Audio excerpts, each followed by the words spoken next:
नमस्कार दोस्तों, स्वागत है आप सबका डेली निफ्टी एनालिसिस पर। मेरा नाम है चिराग और आप इलियट वेव एनालिसिस सीख रहे हैं या सीखना चाहते हैं तो हमारे चैनल को ज़रूर सब्सक्राइब कर लीजिए। यहाँ पे आपको इलियट वेव के रिलेटेड बहुत ही क्वालिटी कंटेंट देखने को मिल जाएगा।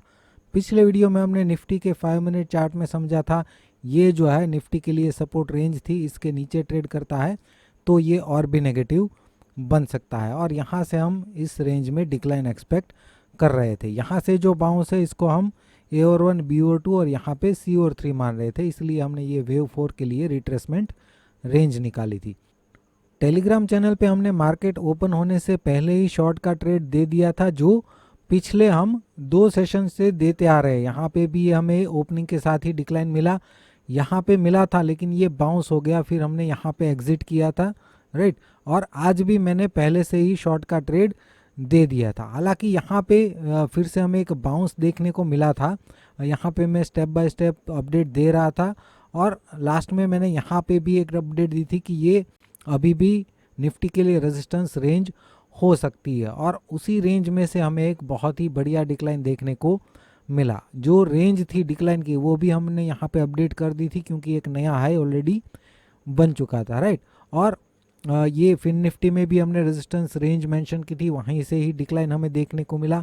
बैंक निफ्टी तो रेजिस्टेंस रेंज में ही नहीं आया और वहीं से डिक्लाइन कर गया, राइट। और फाइनली इस रेंज में भी हमें डिक्लाइन देखने को मिला। अभी अगर हम निफ्टी का 2 आवर चार्ट देखें तो यहाँ से लेके यहाँ तक का डिक्लाइन है, वो कोई भी टाइप का करेक्शन हो सकता है या तो फिर एक इम्पल्सिव हो सकता है। लेकिन यहाँ से जो बाउंस है ये 19,230 से, वो हो सकता है कि एक इरेगुलर करेक्शन हो। यहाँ पे ये ए बी और ये वेव सी हो सकता है। इस रेंज के ऊपर ट्रेड करता है तो ही हम निफ्टी में पॉजिटिव हो सकते हैं। इस पूरे डिक्लाइन का रिट्रेसमेंट निकाले तो 19,700 आ रहा है, राइट। तो ये हमारा बहुत ही एक इम्पॉर्टेंट लेवल है। अभी हम क्या करेंगे, ये जो बाउंस है उस बाउंस को स्मॉलर टाइम फ्रेम में देखेंगे। यहाँ पे अगर हम देखें, ये निफ्टी का 15 मिनट चार्ट है तो यहाँ से जो बाउंस है ये हो सकता है ए और ये एक इरेगुलर बी जो इसके नीचे एक लो बनाया है, और वहाँ से वेव सी में 1 2 3 और आज ये 4 23 to 38% की रेंज में आने के बाद यहाँ पे 38% के पास से ही हमें एक बाउंस देखने को मिला है। तो यहाँ पे अगर 3 और 4 कंप्लीट हो चुके हैं तो यहाँ से फिफ्थ का अगर हम प्रोजेक्शन निकाले तो 38 और 61% की रेंज आ रही है 19,637 से लेके 19,727, राइट। और ओवरऑल पूरे डिक्लाइन का रिट्रेसमेंट जो हमने 61% निकाला था वो 19,700 इस रेंज में ही आ रहा है, राइट। तो हो सकता है कि वेव 5 जो है इसके आसपास कंप्लीट हो सकता है। अब हम क्या करते हैं, ये इम्पल्स में तो ये 1 2 3 4 और ये 5 लग रहा है, तो ये जो वेव 5 है उसको भी हम स्मॉलर टाइम फ्रेम में और भी ज़्यादा इमीडिएट मूव के लिए क्या हो सकता है वो समझ लेते हैं। ये जो बाउंस है वेव 5 का, सिर्फ उसको अगर हम स्मॉलर टाइम फ्रेम में देखें तो ये निफ्टी का 3 मिनट चार्ट है। 3 मिनट चार्ट में ये 1 2 और 3 का प्रोजेक्शन निकाले तो ये नॉर्मल प्रोजेक्शन रेंज सारी ये अचीव कर चुका है, 161% को भी ब्रेक कर चुका है। और वेव 3 का रिट्रेसमेंट निकाले तो 23 to 38% की रेंज में डिक्लाइन भी दे चुका है। अब यहाँ पे अगर 4 कंप्लीट हो चुका है तो फिफ्थ का प्रोजेक्शन निकाले तो 38 और 61% की रेंज आ रही है 19,660 से लेके 19,695, राइट। तो ये भी 19,700 के थोड़ा नीचे ही आ रहा है जो हमारा 61% का लेवल है, राइट। तो मतलब कि इस लेवल के आसपास जो है हो सकता है कि निफ्टी एक वेव सी जो हमने नीचे से देखा है वो कंप्लीट कर सकता है, राइट। और फिर वहाँ से हमें एक डिक्लाइन देखने को मिल सकता है। बैंक निफ्टी की अगर बात करें तो पिछले वीडियो में हमने 5 मिनट चार्ट में समझा था, यहाँ से जो बाउंस है ये एक इम्पल्सिव बाउंस है और यहाँ पे वेव ए कंप्लीट हुआ है, राइट। और वेव बी के अंदर यहाँ पे ये ए और 1 और बी और 2 हमें लग रहा था और सी और 3 के लिए हमने ये प्रोजेक्शन रेंज निकाली थी, राइट, 100 to 123%, राइट। और ओवरऑल इसके नीचे ट्रेड करता है तो ही हम बैंक निफ्टी में नेगेटिव थे, अदरवाइज ये जो है बैंक निफ्टी के लिए सपोर्ट रेंज थी और यहाँ से फिर से वेव सी का बाउंस हम एक्सपेक्ट कर रहे थे, राइट। यहाँ से हमें ओपनिंग के बाद से ही ये डिक्लाइन देखने को मिला और इसके आसपास ही इसी रेंज में बैंक निफ्टी ने लो भी लगाया और एग्जैक्टली लो के पास ही हमने यहाँ पे हीरो ज़ीरो ट्रेड दिया था, क्योंकि आज बैंक निफ्टी में एक्सपायरी थी, राइट। तो हमने यहाँ पे 44,400 का कॉल जो है वो 7 रुपये पे सजेस्ट किया था, जो 7 रुपये से गिर के 2 रुपीज़ आ गया था और वहाँ से फिर 39 रुपीज़ का हाई लगाया। ऐसा हमने इसलिए दिया था क्योंकि ये हमें ABC लग रहा था और यहाँ से हम एक अच्छा बाउंस जो है यहाँ तक ऑलमोस्ट एक्सपेक्ट कर रहे थे, लेकिन बैंक निफ्टी में उतना बाउंस हमें देखने को नहीं मिला जितना निफ्टी में देखने को मिला, राइट।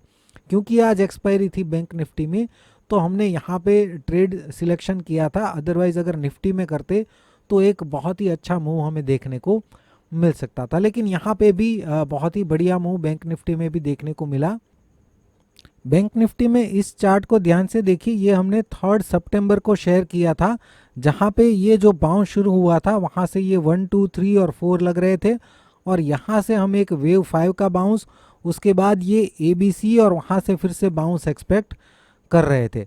उसके बाद आज तक अगर हम देखें तो ये वेव 5 कंप्लीट हुआ, उसके बाद ये ABC आज यहाँ पे C का लो लगाया और वहीं हमने यहाँ पे मेंशन किया था कि यहाँ से सपोर्ट लेके बैंक निफ्टी बाउंस कर सकता है, राइट। तो आज का जो यहाँ पे हम सपोर्ट मेंशन कर रहे थे वो तो हमने पहले से, ये पैटर्न जो है वो हमने 3 सितंबर को ही आइडेंटिफाई की थी कि आने वाले टाइम में इस तरीके से बैंक निफ्टी जो है वो बिहेव कर सकता है, राइट। अभी अगर हम बैंक निफ्टी का 2 आवर चार्ट देखें तो यहाँ से यहाँ तक का जो डिक्लाइन है अभी भी हमें लग रहा है कि ये A और 1 है, B और 2 जो है वो अभी भी प्रोग्रेस में है। यहाँ पे या तो W, ये X और इस रेंज में Y कंप्लीट हो सकता है और उसके बाद हमें एक बड़ा डिक्लाइन देखने को मिल सकता है। अगर प्रेजेंट लेवल से डिक्लाइन होना है तो ये डिक्लाइन बहुत ही शार्प होना चाहिए, तभी हम ये मान सकते हैं कि ये 1 और 2 और उसके अंदर 1 और 2, या तो फिर ये इम्पल्सिव लग रहा है तो हो सकता है कि ये A और 1 और ये B और 2 है अगर शार्प डिक्लाइन आना है तो, अदरवाइज यहाँ पे आएगा और WXY बनाएगा और उसके बाद हमें डिक्लाइन देखने को मिल सकता है। मतलब कि अभी बैंक निफ्टी इस रेंज में आता है तब भी हमें एक बड़ा डिक्लाइन, बड़ा ट्रेड अभी भी मिल सकता है।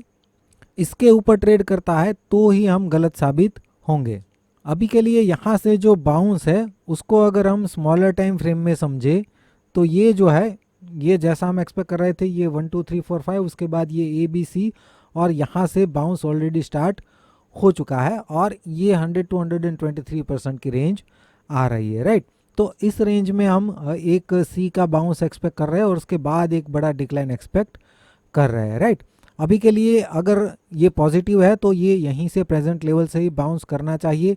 अगर फिर से यहाँ से गैप डाउन ओपनिंग होकर डिक्लाइन करता है तो फिर डिक्लाइन शार्प होना चाहिए। अगर शार्प डिक्लाइन नहीं होता है और इसके आसपास अभी भी होल्ड करता है तो फिर यहाँ से भी फिर से बाउंस हो सकता है, राइट। अगर डिक्लाइन करना है तो गैप डाउन ओपन होके शार्पली 61% के नीचे चले जाना चाहिए तो ही नेगेटिव हम हो सकते हैं, अदरवाइज प्रेजेंट लेवल से या इस रेंज में से अभी भी हम इस रेंज में बाउंस एक्सपेक्ट कर सकते हैं।